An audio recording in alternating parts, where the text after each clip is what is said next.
Mapagpalang araw po sa ating lahat. Muli ay isa na namang napakaganda, highly effective at very simple strategy ang ituturo ko sa inyo sa maikling video na ito. Ang strategy po na ito ay maaaring narinig mo na or maaaring matagal mo nang alam, subalit hindi mo pa nagagawa ng tama kaya hindi naging effective sa iyo. Kaya today ay hayaan mong ituro ko ito sa iyo sa pinakamadali at mabilis na paraan para magamit mo ito ng tama. Ang strategy po na ito ay effective sa kahit na anong financial market. Sa forex, cryptocurrencies, stocks, at even sa binary trading. Kaya kung ready ka na ay panoorin mo na ang video na ito dahil maaaring ito na lang ang kulang para maging profitable ang trading business mo. And please, don't skip this video but watch this from start to finish para mas maunawaan mo ng mabuti. Minsan, dahil sa minamadali natin ang mga bagay-bagay, ay mas lalong hindi natin ito natututunan ng tama. Pero bago yan, ay shoutout muna po tayo sa ating mga followers and viewers. Yetbo TV, JigJig Channel, and kay Crypto Affiliate. Bisitahin din po natin ang kanilang mga YouTube channel. Salamat po sa Diyos sa buhay ninyo at John Olive 324, Aimee Himayod 559, and Noel Escobar 1671. And syempre po ay disclaimer muna po tayo. Ang video po na ito ay not financial advice but for educational purposes only.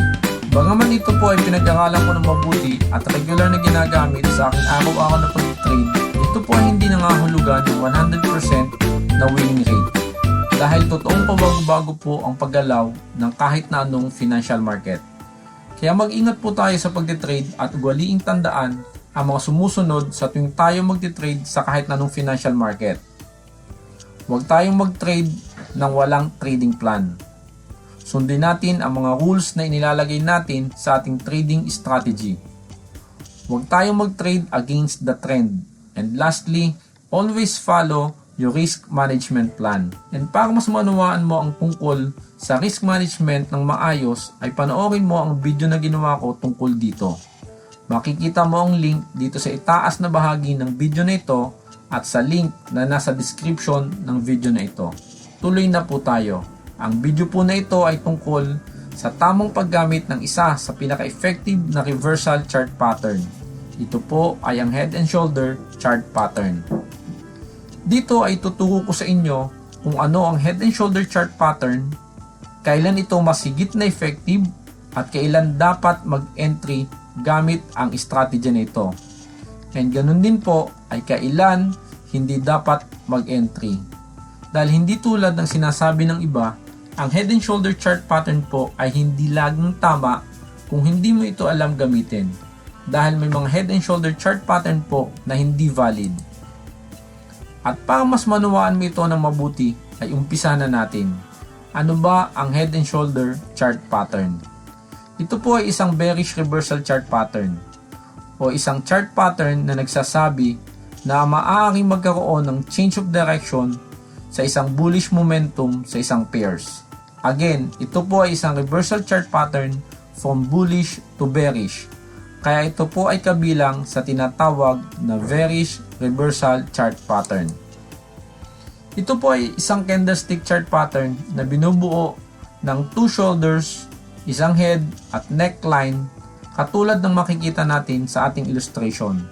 Dito, hindi po mahalaga kung hindi magkapantay ang dalawang swing pivot na kumakatawan sa ating shoulders.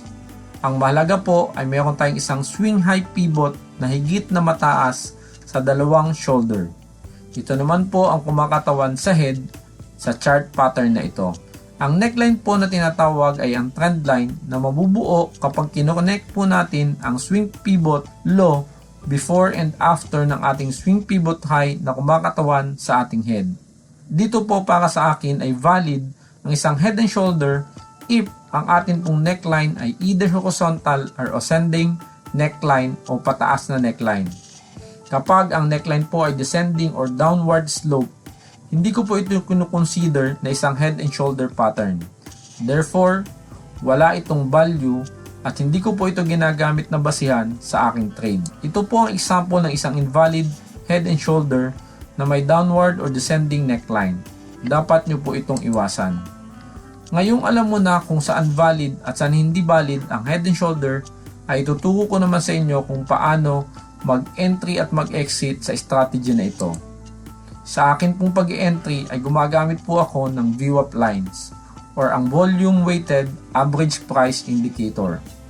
Ito po ang paraan ng pagsiset up ng indicator na ito dito sa TradingView. So dito po kailangan nating i-type ang VWAP under po ng Indicators tab, and then palitan po natin yung settings, tanggalin po natin yung upper and lower band.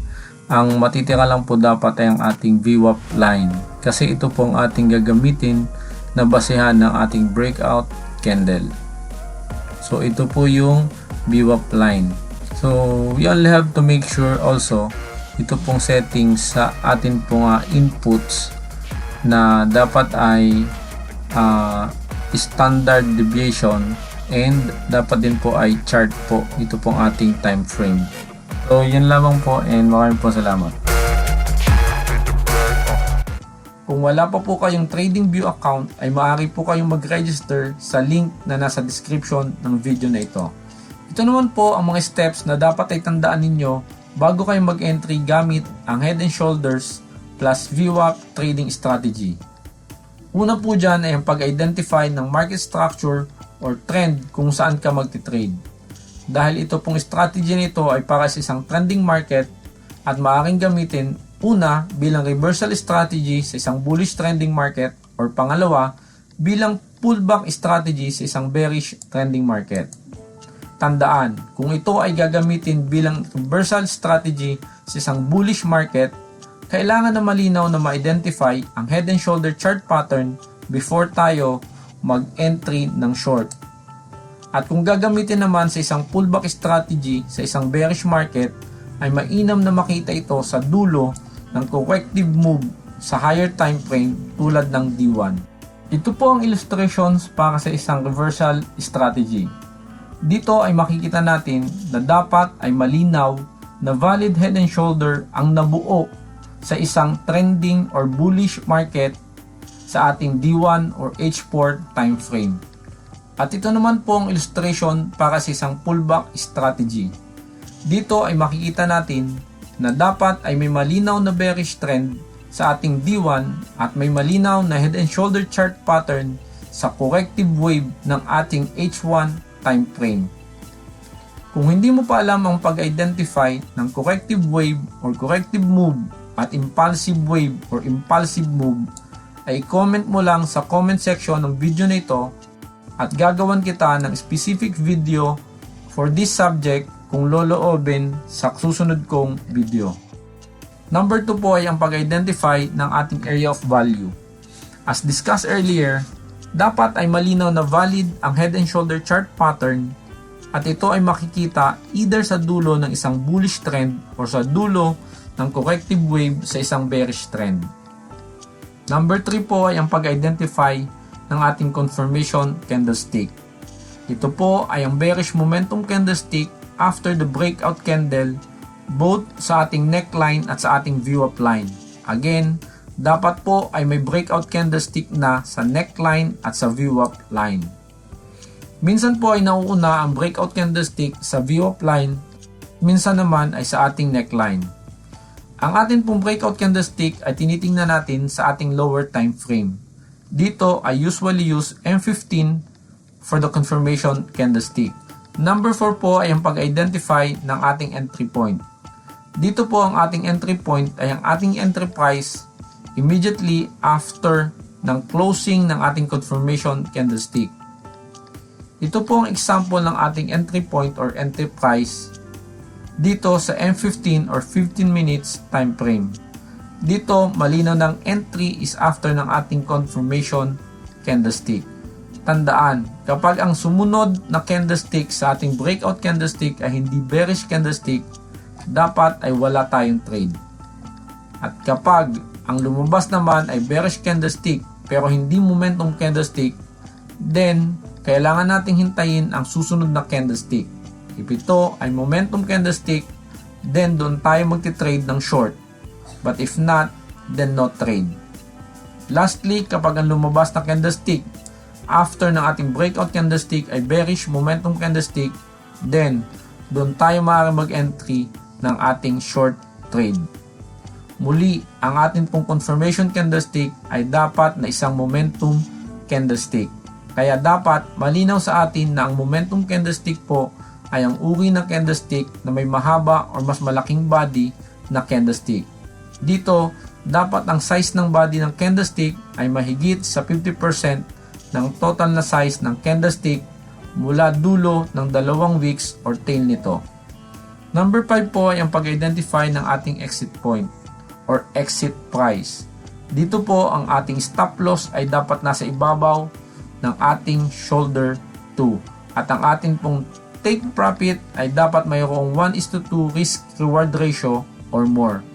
Sa akin pong personal trade ay kinukonsider ko ang dalawang bagay sa pagdedesisyon kung ano ang gagamitin ko pong risk reward ratio, either 1:2 or 1:3 or even higher.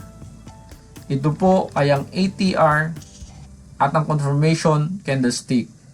Kapag ang confirmation candlestick po ay lumabas immediately after ng ating breakout candlestick, then most likely 1:3 or more po ang aking risk reward ratio. Pero pag ito po ay lumabas not immediately or pangalawa pa after ng ating breakout candlestick, then I only use 1:2 risk reward ratio. Katulad po dito sa ating illustration na ito. Ito po ay provided ng candlestick po after ng breakout candlestick ay isang bearish candlestick. But if hindi po ito bearish candlestick, then no trade muna po tayo. Para mas madali po ninyo itong maunawaan ay ito po ang replay ng atin pong live trade. Ito po ay isang pullback strategy sa isang bearish trending market gamit ang ating head and shoulder plus VWAP trading strategy. Makikita po natin na ang ating head and shoulder chart pattern ay lumabas sa dulo ng corrective wave sa ating bearish trending market dito po sa H4 time frame.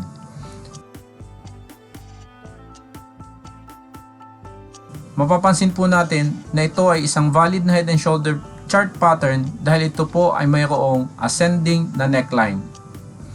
Dahil dyan ay maaari na po tayong mag-expect ng isang short entry. At tulad po ng nabanggit ko earlier, once makita po natin ang isang valid na head and shoulder chart pattern, sa ating area of value ay kailangan nating bantayan ang pagkakaroon ng ating breakout candle sa ating neckline at sa ating pong VWAP line. Dito ay maaari po tayong pumunta sa ating lower time frame para sa ating sniper entry, or pwede din po na dito na sa time frame na ito natin hintayin ang ating confirmation candlestick, katulad po sa example na ito. Dito po ay makikita natin na nagkaroon na ng isang bearish momentum candlestick after ng ating breakout candle na siyang magsisilbing confirmation candlestick natin para sa ating short trade.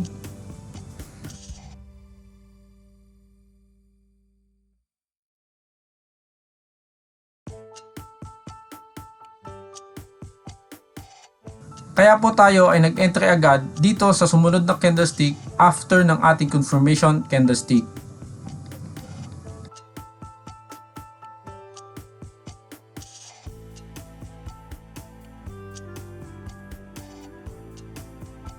Muli, ang ating pong stop loss ay dapat mas mataas sa ating swing pivot ng ating shoulder 2.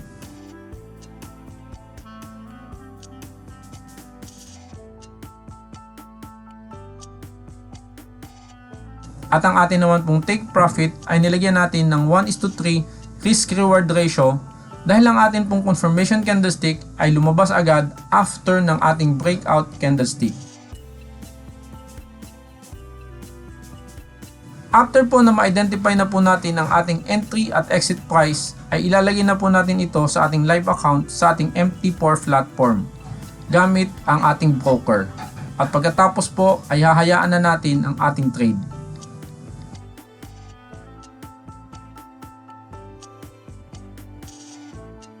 Dito po sa ating trade na ito ay makikita natin na naunang tamaan ng ating take profit kaya ito po ay isang winning trade.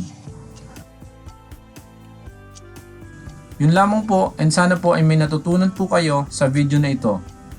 Kung nais po ninyo mag-create ng live account sa ating partner broker upang makapagsimula na sa inyong pagtitrade, ay maaari po ninyong gamitin ang link na nasa description ng video na ito para sa inyong live and demo account sa PU Prime.